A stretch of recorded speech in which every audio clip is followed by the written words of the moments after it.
Hi, Daniel with DanielParsonsMinistry.com. Today's Life Journal Bible reading plan is for the 28th of April. And in the Old Testament, we're going to cover 2 Samuel chapter 3, 1 Chronicles chapter 12, and Matthew chapter 15. The New King James Version of the Bible, Joab kills Abner, 2 Samuel 3. Now there was a long war between the house of Saul and the house of David. But David grew stronger and stronger, and the house of Saul grew weaker and weaker. Sons of David. Sons were born to David in Hebron. His firstborn was Amnon by Ahinoam the Jezreelitess. His second, Chileab by Abigail, the widow of Nabal the Carmelite. The third, Absalom, the son of Maacah, the daughter of Talmai, king of Geshur. The fourth, Adonijah, the son of Haggith. The fifth, Shephatiah, the son of Abital. And the sixth, Ithream, by David's wife, Eglah. These were born to David in Hebron. Abner joins forces with David. Now it was so, while there was war between the house of Saul and the house of David, that Abner was strengthening his hold on the house of Saul. And Saul had a concubine whose name was Rizpah, the daughter of Ahijah. So Ishbosheth said to Abner, "Why have you gone into my father's concubine?" Then Abner became very angry at the words of Ishbosheth and said, "Am I a dog's head that belongs to Judah? Today I showed loyalty to the house of Saul your father, to his brothers and to his friends, and have not delivered you into the hand of David, and you charge me today with a fault concerning this woman. May God do so to Abner, and more also, if I do not do for David as the Lord has sworn to him, to transfer the kingdom from the house of Saul and set up the throne of David over Israel and over Judah from Dan to Beersheba." And he could not answer Abner another word because he feared him.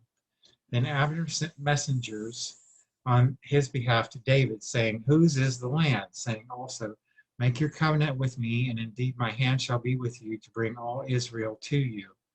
And David said, "Good, I will make a covenant with you. But one thing I require of you, you shall not see my face unless you first bring Michal, Saul's daughter, when you come to see my face." So David sent messengers to Ishbosheth, Saul's son, saying, "Give me my wife Michal, whom I betrothed to myself for 100 foreskins of the Philistines." And Ishbosheth sent and took her from her husband, from Paltiel the son of Laish. Then her husband went along with her to Bahurim, weeping behind her. So Abner said to him, "Go, return." And he returned. Now Abner had communicated with the elders of Israel, saying, "In time past you were seeking for David to be king over you. Now then, do it.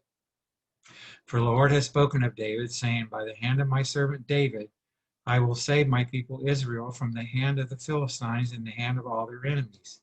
And Abner also spoke in the hearing of Benjamin. And Abner also went to speak in the hearing of David in Hebron, all that seemed good to Israel and the whole house of Benjamin. So Abner and 20 men with him came to David at Hebron. And David made a feast for Abner and the men who were with him. Then Abner said to David, "I will arise and go and gather all Israel to my lord the king, that they may make a covenant with you, and that you may reign over all that your heart desires." So David sent Abner away, and he went in peace. Joab murders Abner. At that moment, the servants of David and Joab came from a raid and brought much spoil with them. But Abner was not with David in Hebron, for he had sent him away, and he had gone in peace.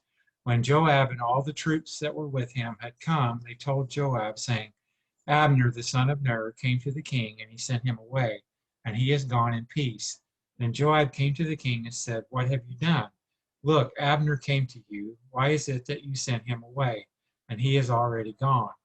Surely you realize that Abner the son of Ner came to deceive you, to know you're going out and you're coming in, and to know all that you are doing." And when Joab had gone from David's presence, he sent messengers after Abner, who brought him back from the well of Sirah. But David did not know it. Now when Abner had returned to Hebron, Joab took him aside in the gate to speak with him privately, and there stabbed him in the stomach, so that he died for the blood of Asahel his brother.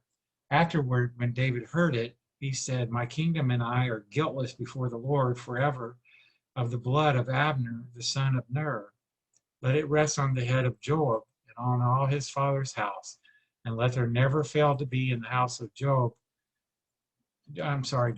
one who has a discharge or is a leper, who leans on a staff or falls by the sword, or who lacks bread. So Joab and Abishai, his brother, killed Abner, because he had killed their brother Asahel at Gibeon in the battle. David's mourning for Abner. And David said to Joab and to all the people who were with him, tear your clothes, gird yourselves with sackcloth, and mourn for Abner. And King David followed the coffin. So they buried Abner in Hebron, and the king lifted up his voice and wept at the grave of Abner, and all the people wept. And the king sang a lament over Abner and said, should Abner die as a fool dies? Your hands were not bound, nor your feet put into fetters. As a man falls before wicked men, so you fell. And all the people wept over him again. And when all the people came to persuade David to eat food while it was still day, David took an oath, saying, God, do so to me and more also, if I taste bread or anything else till the sun goes down. Now all the people took note of it, and it pleased them, since whatever the king did pleased all the people. For all the people and all Israel understood that day that it had not been the king's intent to kill Abner, the son of Ner. Then the king said to his servants, do you not know that a prince and a great man has fallen this day in Israel? And I am weak today. Though anointed king, and these men, the sons of Zeruiah, are too harsh for me. The Lord shall repay the evildoer according to his wickedness. So now, 1 Chronicles chapter 12, as I get that on the screen, we go through the Old Testament once in a year and the New Testament twice in a year. So 1 Chronicles chapter 12, growth of David's army. Now these were the men who came to David at Ziklag while he was still a fugitive from Saul, the son of Kish. And they were among the mighty men, helpers in the war, armed with bows, using both the right hand and the left, and hurling stones and shooting arrows with the bow. They were of Benjamin, Saul's brethren. The chief was Ahizerah, then Joash, the sons of Shema, the Gibbethite, Jeziel, and Pelet, the sons of Asmaveth, Barakah, and Jehu, the Anathothite, Ishmael, the Gibeonite, a mighty man among the 30, and over the 30, Jeremiah, Jahaziel, Johanan, and Josabad, the Gederathite, Eluzai, Jeremoth, Bailai, Shemariah, and Shephathiah, the Haruphite, Elkanah, Jishya, Azareel, Jozer, and Jashobeam, and the Korahites, and Joel, and Zebediah, the sons of Jeroham of Gedor. Some Gadites joined David at the stronghold in the wilderness, mighty men of valor, men trained for battle who could handle shield and spear, whose faces were like the faces of lions and were as swift as gazelles on the mountains. Ezer the first, Obadiah the second, and Eliab the third, Mishmana the fourth, Jeremiah the fifth, Attai the sixth, Eliel the seventh, Johanan the eighth, Elzabad the ninth, Jeremiah the 10th, and Machbenai the 11th. These were the sons of Gad, captains of the army. The least was over 100, and the greatest was over 1,000.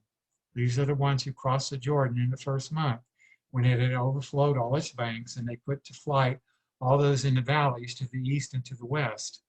And some of the sons of Benjamin and Judah came to David at the stronghold. And David went out to meet them and answered and said to them, if you have come peaceably to me to help me, my heart will be united with you.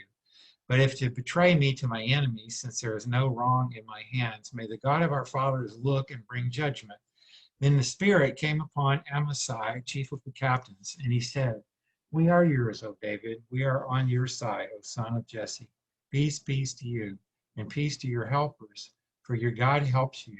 So David received them and made them captains of the troop. And some from Manasseh defected to David when he was going with the Philistines to battle against Saul.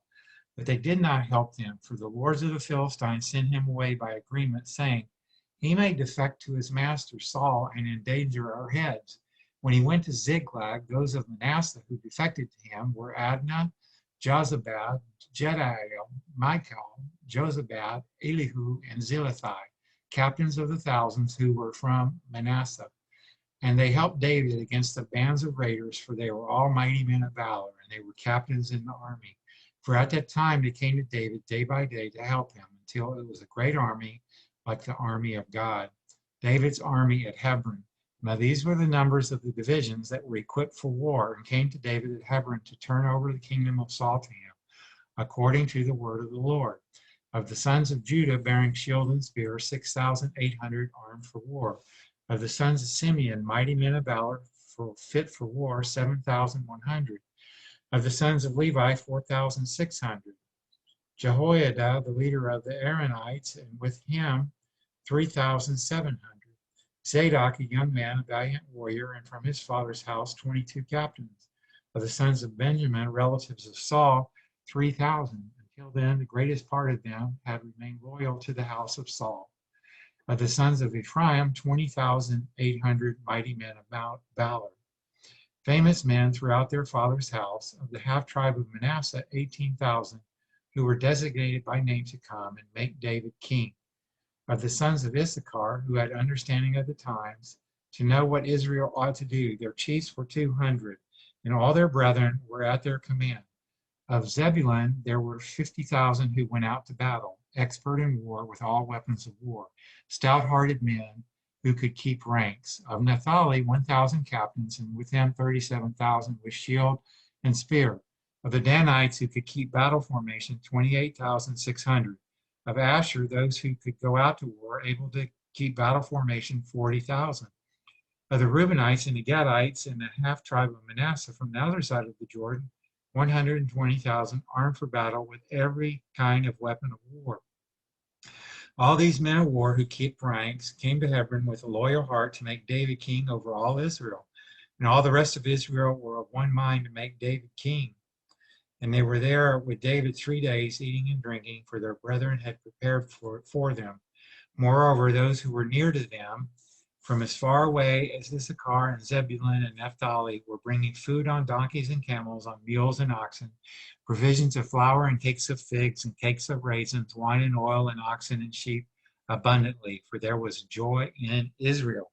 So now it's time for Matthew 15. And as I pull that up, we've got hundreds of spiritual messages at danielparsonsministry.com.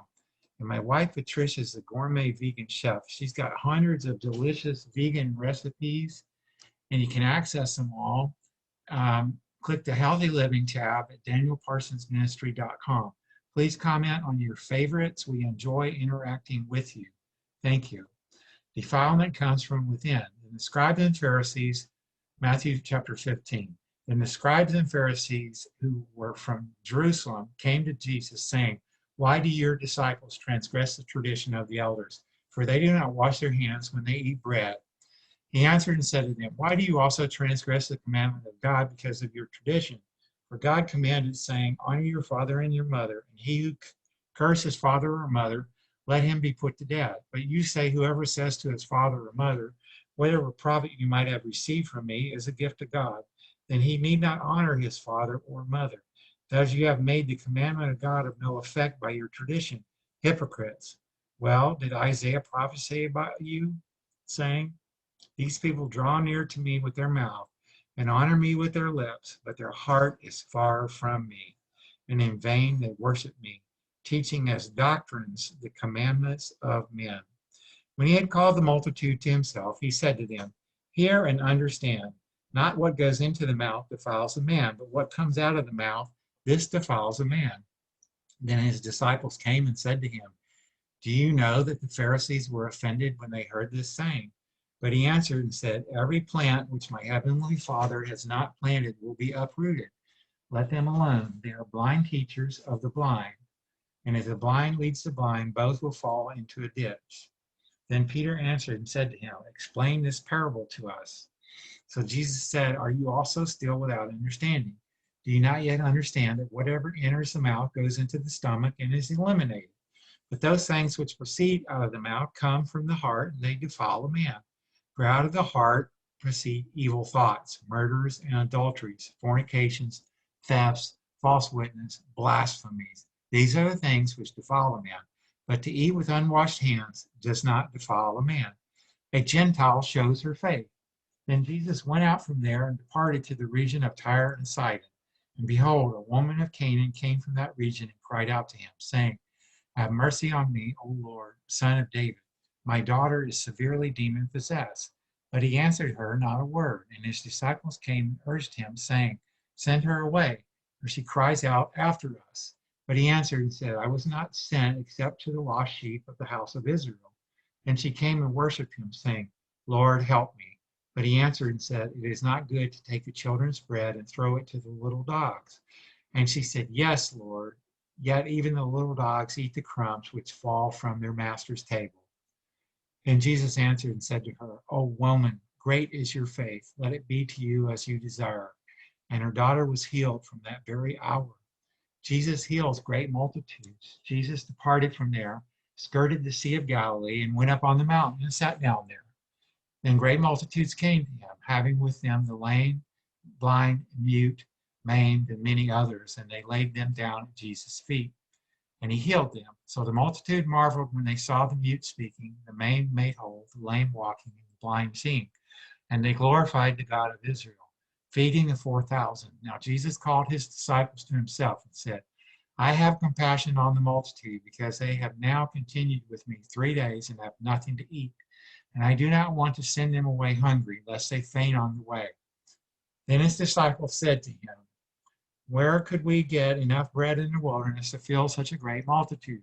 Jesus said to them, How many loaves do you have? And they said, 7, and a few little fish. So he commanded the multitude to sit down on the ground. And he took the 7 loaves and the fish and gave thanks, broke them, and gave them to his disciples. And the disciples gave to the multitude. So they all ate and were filled, and they took up 7 large baskets full of the fragments that were left. Now those who ate were 4,000 men, besides women and children. And he sent away the multitude, got into the boat, and came to the region of Magdala. That's the end of today's Bible reading. God bless you until we're together again. Bye for now.